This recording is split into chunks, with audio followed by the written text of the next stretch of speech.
it's not like Rodri is being stitched up. It's not like people are saying he's said things that he hasn't. Like, he has said the words. And he's from Madrid. He's grown up in Spain. He knows exactly how the Spanish media works. Yeah. He knows exactly how his words will be taken. So to come out then afterwards and say, oh, well, just because I said those words doesn't mean that you should report them. It's just a bit silly. NordVPN, cybersecurity built for every day. And just before we get started, a word from our sponsors, NordVPN. To get the best discount off your NordVPN plan, go to nordvpn.com/talkingcity. Our link will also give you 4 extra months on the 2-year plan. There's no risk with Nord's 30-day money-back guarantee, and the link is in the podcast episode description box.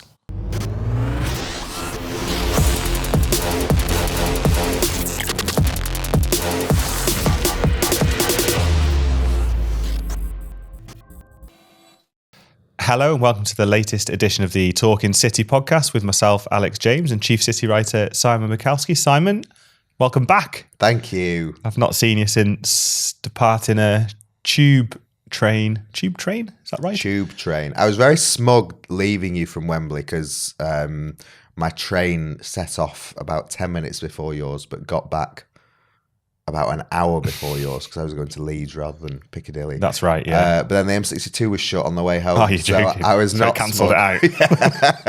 Yeah. Driving over Homeforth Road after midnight is not fun. But No. you know, decided I'd take a victory lap for a week and enjoy City's cup final win. Yeah. And now we're back, ready for the final stretch of the season. You've been off with your Nico O'Reilly t-shirt and banner and parading that across the country. Got an 0161 tattoo just for sort of solidarity. Well, welcome back. Thank you.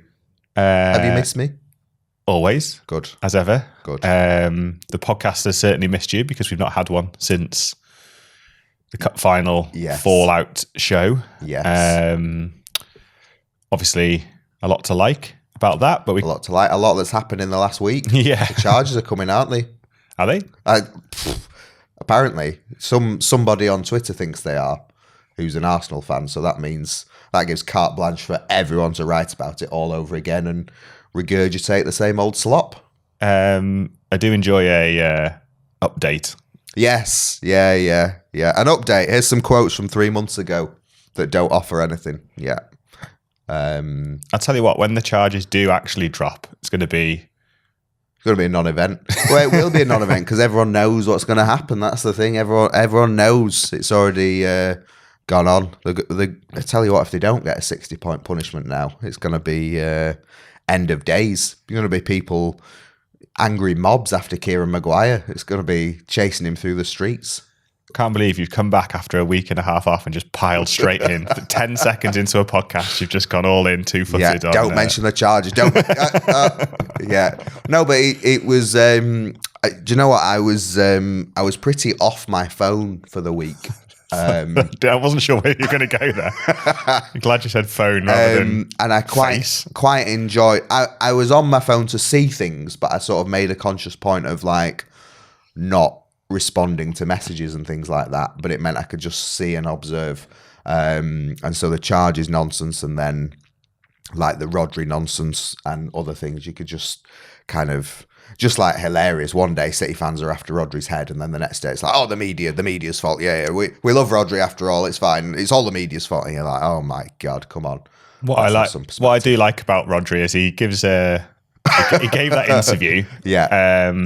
Was quoted from what he said in the interview. A bit like when It's exactly like his FA charge. Yeah, exactly like that, yeah. Yeah. It's like, well, if people are going to report what I've said, I can't be held accountable. You're like, no, you have said it. And I take his point that it was however long the interview was. Yeah. But again, that's not how the media works. Well, like, it's like Prince Andrew walking away from an hour with Newsnight or whatever and saying, well, I talked about this for 48 minutes. It's like, yeah, but you said that you didn't sweat, mate, and things like that. Probably shouldn't link Rodri to Prince Andrew. No, I tell you, I didn't have any of these on my podcast. Tell you what, I'm an absolute loose cannon off for a week. Podcast bingo. But that, like, I've not followed it as closely as I would have done if I was working. But from speaking to people, it seems like it's not like Rodri is being stitched up. It's not like people are saying he's said things that he hasn't. Like, he has said the words, and he's from Madrid.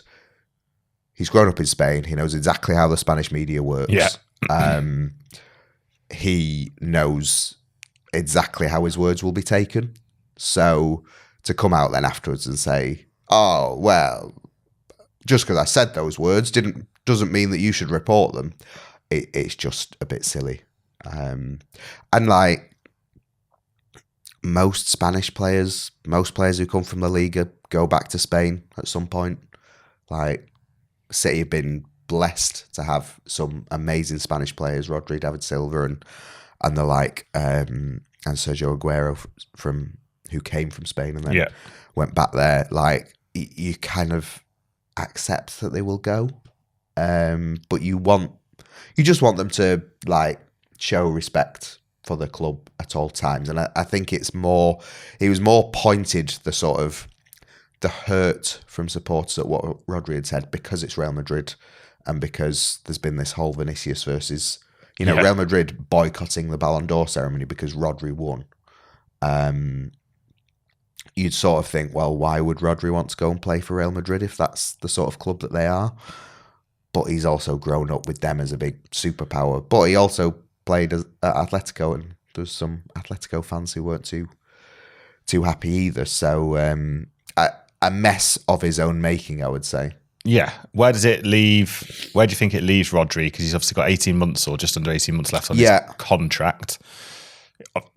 Therefore, in 12 months, he could sign an agreement with Real Madrid if he so desired. He could. He was still here. There's another way to look at it, in that it's a push for a new contract at City, and City would love to give him a new contract. And it's not like Rodri is set on leaving whatever. I think he's open to signing another deal, but he just wants to look at all his options and see what's available to him. I don't think fans of any club, but City fans, I think, particular, just don't like any transfer chat or like any sort of, you saw the reactions to James Trafford speaking, which I felt were way over the top. Trafford basically just saying, yeah, things haven't gone quite as I expected here. I thought, why should he be talking like that? He's getting cup games. What does he want? And it's like, he actually could say a lot more, and he hasn't. And like, he's been very professional, actually, and has been very professional. But fans just don't like players talking about other clubs or talking like they could leave. Yeah. And especially Rodri, who they love so much, who has given them so much, and who they have loved kind of through his injury over the past year, 18 months. So, Rodri will be aware of all that. He's an incredibly intelligent guy, despite what his sort of faux shock at the media would suggest. Or maybe it's clever to blame the media because everyone hates the media. But, and also this, like, the media as one. Yeah, don't get it. Well, let's not go there. I feel like you should be lying down on a couch and I should be a psychiatrist administering some. So I don't think Rodri's comments change anything, in that Real Madrid will still want him, as they have wanted him for ages. And Rodri will be fully aware of that and will never, in an interview, shut the door on a return to Spain, or, ahead of a World Cup as well in the summer, where he's going to be representing Spain and everything like that. He's just not going to do it. But at the same time, he is in an uncertain position because nobody's sure whether he is going to renew at City or not. Because it, for me, started to look not back to his best, and he might never get back to his best, but his best was almost defensive midfielder, Ballon d'Or winner. Like, that isn't normal. But he's definitely started to look a bit more in the rhythm, and he's dictating play a bit better. He's now doing things that no other midfielder in the league can do. and no other midfielder in any league can do. And that is what he did kind of week in, week out forever. And he's not doing it as consistently, but he's starting doing that now. And like, credit to Guardiola, because he called it a long, long time ago. It was like, he will be back to his best in like the final weeks of this season, and then the World Cup, and then next season we will see him back to what he was. Do City then, I mean, part of this, similar to Trafford, I guess, part of this has got to be what happens next with Pep. That has to factor into any City player who might arrive, might go, or might sign a new contract. Yeah. Is going to be asking that question. Yeah. Of which there might not be an answer yet. Yeah. And that is important to know as well. You know, City players don't want to get themselves where they're sort of backing themselves into staying at the club for 50 years and then Pep walks away and they're kind of like, oh, right, I'm not sure now, or I'm less sure. So it's a live issue, and it's something, like you say, that all the players are thinking of. And the club, part of the reason the club was so happy with the January business was that they had convinced Semenyo and Grahy to come and sign long-term deals, despite the fact that Pep won't be there for most of it, in all likelihood. Well, he won't. But it will be different with each player, and every player has to kind of make that decision for themselves, because some will want to get out before Guardiola leaves, to kind of preempt that, rather than having a big exodus or any kind of exodus when he does leave. Is there a scenario where they sell Rodri in the summer? Feels unlikely, but I think it exists. Like, they have to be open to it. I think the club, obviously Rodri doesn't owe them anything because he's given them all that he has, but I think the club feel that they gave him such support first and foremost for the Ballon d'Or. Like, they treated him like an absolute king at a time when the biggest club in the world were doing everything to denigrate him and say that it wasn't a proper Ballon d'Or and everything like that. And City treated Rodri royally. And then also through his injury, they've helped and supported him, and, you know, even as they should. But also I feel like this season they have listened to Rodri. Yeah, I think that they've allowed him to say, I'm not quite sure. Yeah.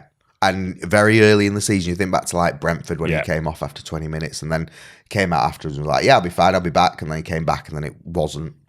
And he ended up, I think, having to ask for extra time off, because he kind of belatedly realised, like, no, this isn't working. But I think didn't pander to him, but Guardiola was very clear that he should have had the season off.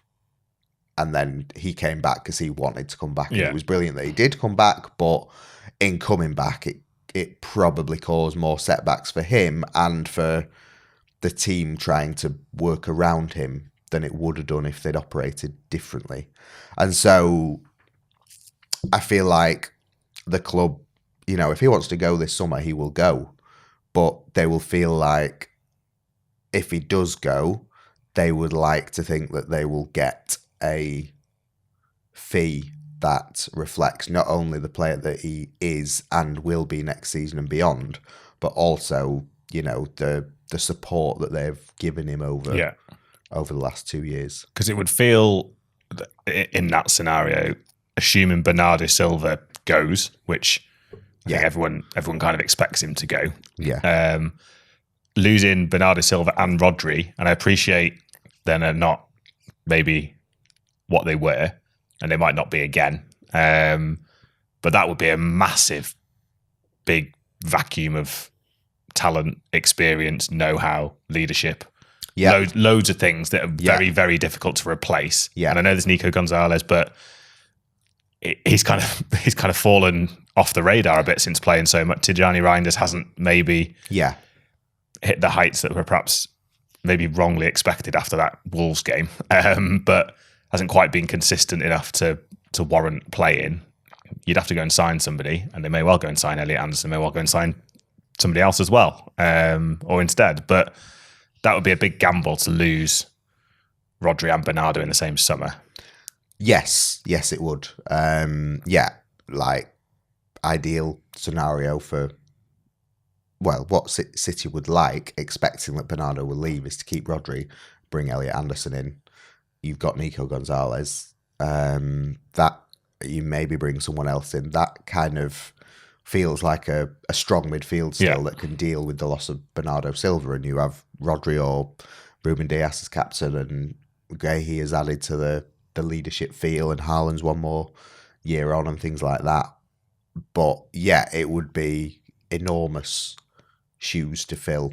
Rodri would be a bigger loss than Bernardo Silva from a playing point of view, despite the fact that Bernardo remains kind of underrated in everything he does and could do so many jobs on the pitch. But Rodri is just a world-class midfielder and like is the best in his position in the world. Bernardo is classic.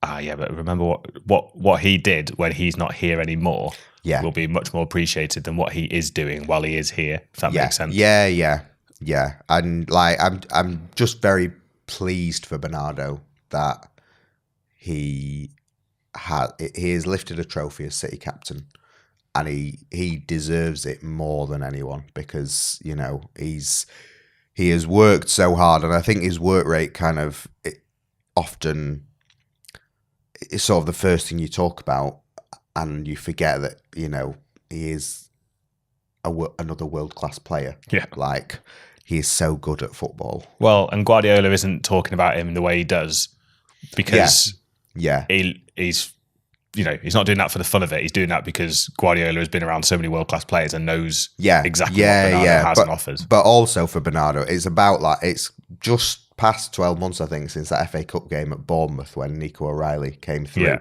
when Bernardo spoke after the game and was furious at the idea that this is a team that's had its time and they're all done.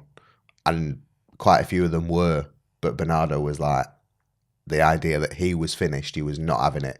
And not many fans were having Bernardo a year ago, and there's quite a few that still haven't this season and still grumble when he's in the team. But he had so much, and not only has he sort of proven the point about his own game, but he has lifted the standards for everyone else. He has restored kind of what it means to be a City player, and he's got that vindication, not only what he sees every day, but also a trophy and a win over Arsenal to do it.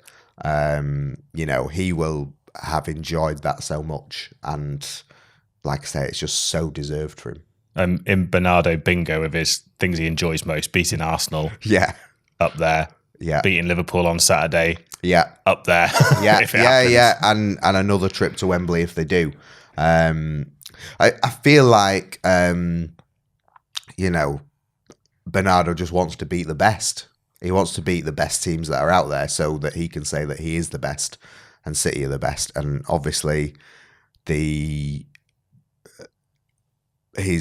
feelings towards Liverpool were at their most intense when Klopp and Guardiola were going head to head, and those teams sort of between 17 and 20. And now it's more Arsenal because Arsenal are the bigger threat. But City wouldn't have won at Anfield this season without Bernardo Silva. Maybe they might not have won at the Etihad because he was terrific in that game as well, even though Doku got the headlines. But the goal and assist at Anfield in the 2-1 comeback win were huge, and a huge moment for City as a team this season. So I think he's had a bit of a rest over the last 2 weeks, and we'll be looking forward to trying to book another date back at Wembley. How obviously City have had the international break, everyone's been away on international duty. They've sort of basked in the glow of that Carabao Cup final, and the narrative has been City now they could catch Arsenal. They could catch Arsenal here. Yeah. Obviously there's no Premier League now either for another week because it's the FA Cup. Yeah. City, Liverpool, Arsenal, I think, are at Southampton on the same day. Yeah. If City do beat Liverpool because of who it is. Like Arsenal should beat Southampton, probably will beat Southampton. If they do beat Southampton, nobody bats an eyelid. Yeah. If City are able to beat Liverpool and produce a similar sort of standard performance to Wembley, particularly that second half,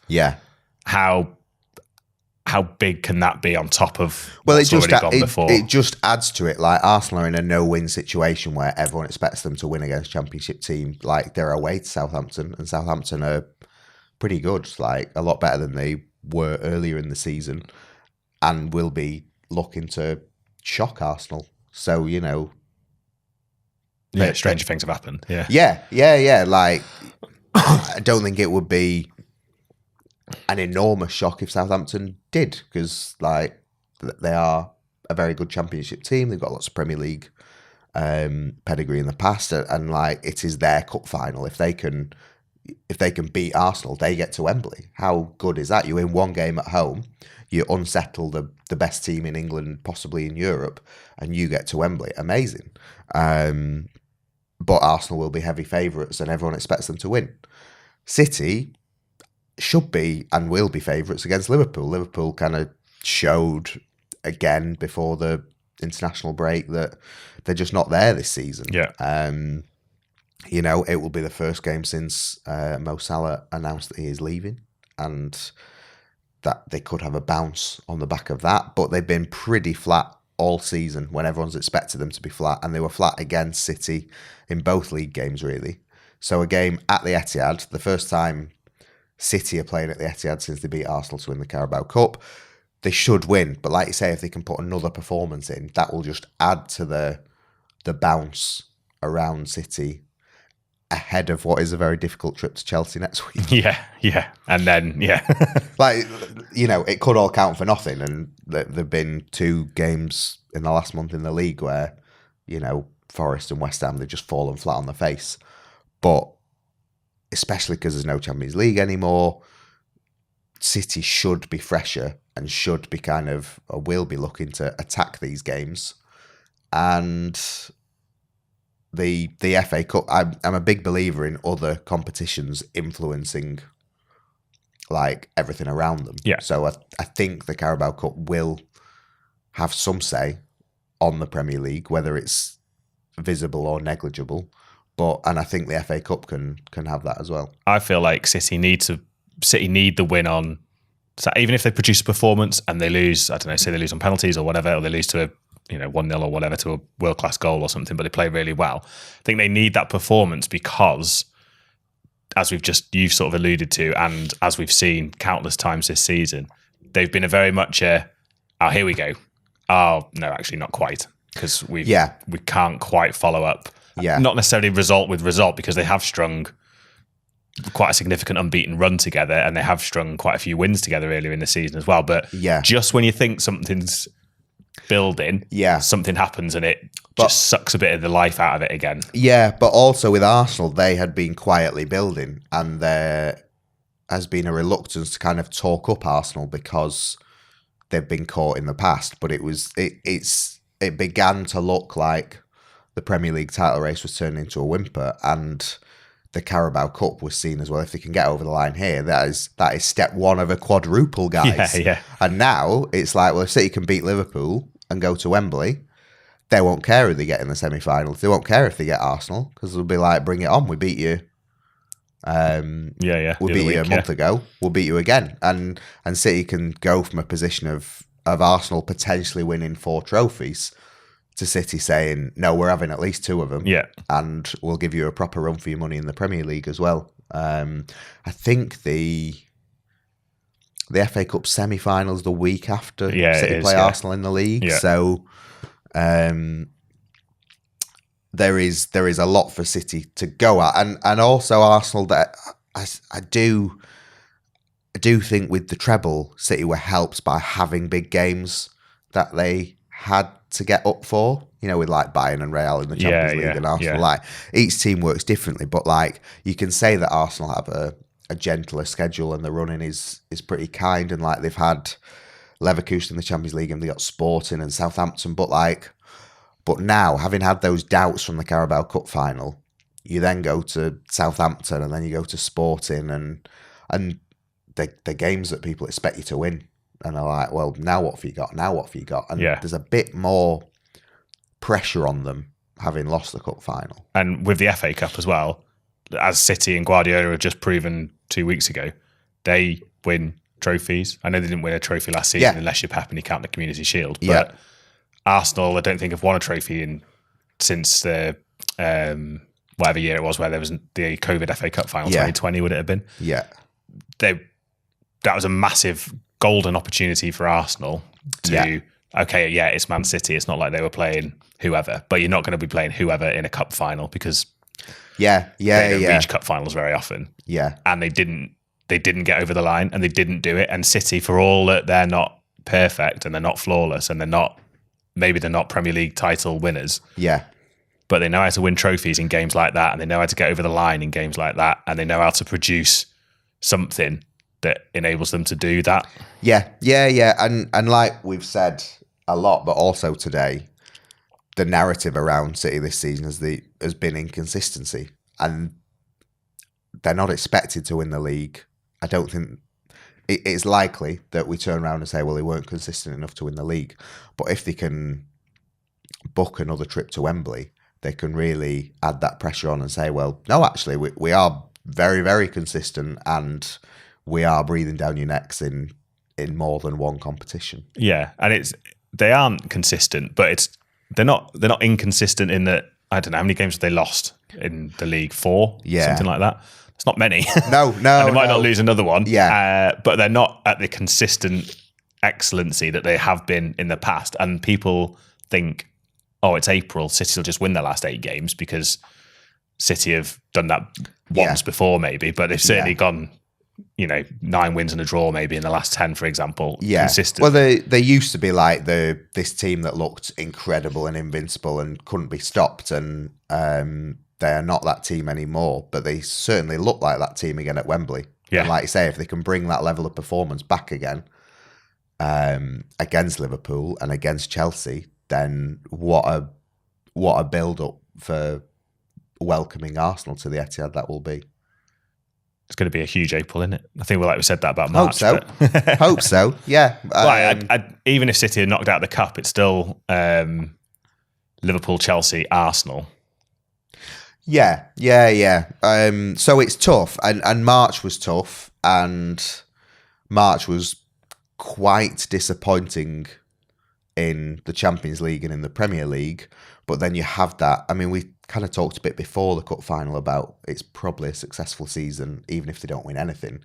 Now they have won that Carabao Cup. It just gives them that vindication, that validation, that jubilation, and also the boost kind of going into April that, like, look, we've got tough games, but we've just beaten Arsenal and we can beat anyone. Who, I'll finish with this. Who are you most pleased for at Wembley? Bernardo, for reasons you've kind of already touched on. Yeah. Trafford for producing those saves early on and coming into the team and what have you, and not having had his chance this season because of Donnarumma. Yeah. Or Nico O'Reilly. Yes. Obviously. Not Gonzalez. I mean, you can be pleased for Nico Gonzalez as well. But all three very strong cases. It sort of amused me a bit that so much of the Arsenal fallout seems to be, well, you can't play your second choice keeper. You can't play your second choice keeper in a final. And it's like, these guys literally did. Like, James Trafford, number 2. City played the number 2 keeper and it didn't have any impact.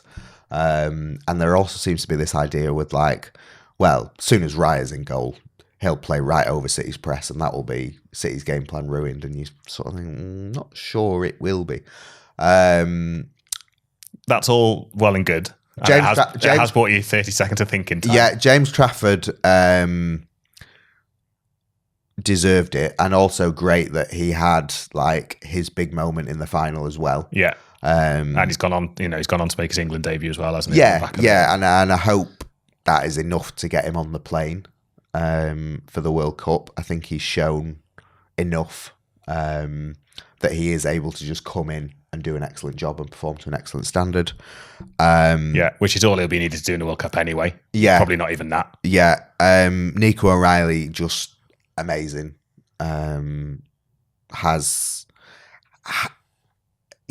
not really had many lows, but having been made that error at the Bernabeu, everyone kind of picked up on it. On the train down, I sort of tweeted the team that I thought should start, and so many. I had O'Reilly at left back, and so many replies were like, "You can't have O'Reilly at left back. You can't. No way O'Reilly should be at left back." And then he played at left back and was man of the match and kept a clean sheet and scored 2 goals. As a long answer to your question, I would still say Bernardo just because of longevity and kind of the last 2 years as a whole, as well as the 9 years. But there were a lot. It was a good day for a lot of people at Manchester City. Yeah, absolutely. Apart from your 12:30 till 1 a.m. diversion on the way back. Yes. Good day all round. Yeah. And let's hope for another one on Saturday, early kickoff, of course.